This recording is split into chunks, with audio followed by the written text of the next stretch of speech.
Hello friends, আজকে ছিল আমাদের আগমনী শ্যুট। তো ইনি হলেন আমাদের দেবী দুর্গা, রুকসা জানা। তো ওকে প্রথমেই আমি ওর লুকটা দিয়েছিলাম, অ্যাকচুয়ালি উমার লুক, ভেরি সফট লুক একটা।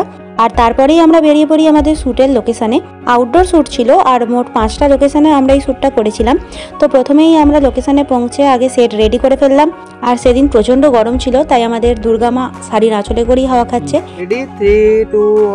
তো কন্টেন্ট ক্রিয়েট করা থেকে লোকেশন চুজ সবটাই আমি আর এই যে ভিডিওগ্রাফার আমার বন্ধু কুন্তল, আমরা দুজনে মিলেই করেছি। আর ডিরেকশনও করেছে কুন্তল নিজেই। তো একটা শ্যুটের পিছনে যে কতটা হার্ডওয়ার্ক থাকে সেটা এই শ্যুটটা করতে গিয়ে আমি খুব ভালো করে বুঝতে পেরেছি। আর এই শ্যুটটা ছিল আমাদের প্রথম শ্যুট, আর একদিনে করে তো এটা শেষ হয়নি, আমাদের 2 দিন সময় লেগেছিল, যেহেতু অনেকগুলো লোকেশন ছিল।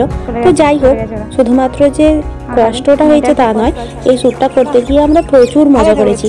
আর এই যে দেখতে পাচ্ছ পুকুরের জলে ঢেউ সৃষ্টি করছে, ইনি হলেন সৈকত। তো ও আমাদের গোটা শ্যুটটাতেই আমাদেরকে খুবই হেল্প করেছে, মানে আমাদের টিম মেম্বারেরই একজন ও। তো অনেকক্ষণ কাজ করার পর অবশেষে 3টের সময় আমরা খেতে বসেছি।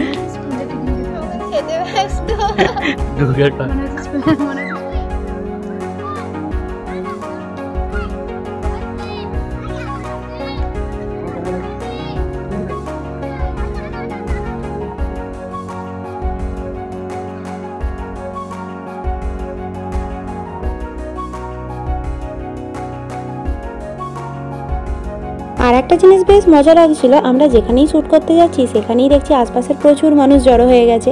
তো এটা কিন্তু বেশ ভালোই লাগছিল। আর সেকেন্ড দিনে আমরা শুধুমাত্র এই কাশফুলের বাগানেই শ্যুটটা করেছিলাম, মানে এটাই আমাদের শটটা বাকি ছিল।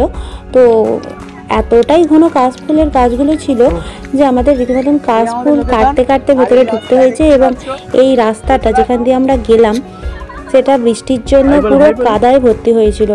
তো কাদা পেরিয়ে, জল পেরিয়ে এবং শত কষ্টের পরেও আমাদের যে কাজটা হয়েছে এবং সেটা যথেষ্ট ভালোভাবে হয়েছে।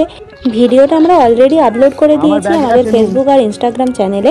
তো আমার চ্যানেলের নাম অন্বেষা ঘোষ, আর ইনস্টাগ্রামে মুয়া অন্বেষা, আর কুন্তলের চ্যানেলের নাম কুন্তল জানা। তো তোমরা যাও, সেখানে প্রচুর মানুষ ভিডিওটাকে ভালোবেসেছে। তো তোমরা যারা ভিডিওটা এখনও দেখোনি তাদের জন্য আমি এই ভিডিও ডেসক্রিপশানে লিংক দিয়ে রাখবো ভিডিওটা। তো তোমরা যাও আর ঝটপট ভিডিওটা দেখে নাও, আর কমেন্ট করে অবশ্যই জানিও যে আমাদের ভিডিওটা কেমন লাগলো তোমাদের। আর তারপর শ্যুটের শেষে সন্ধ্যাবেলা আমাদের দুর্গা মায়ের ইচ্ছা গেল যে একটু ফুচকা খাবে। তো আমরা সবাই মিলে একটু ফুচকা খেয়ে নিলাম আর তারপরে বাড়ি চলে আসলাম। তো চলো পাশে থেকো, দেখা হচ্ছে নেক্সট ভিডিওতে। টাটা।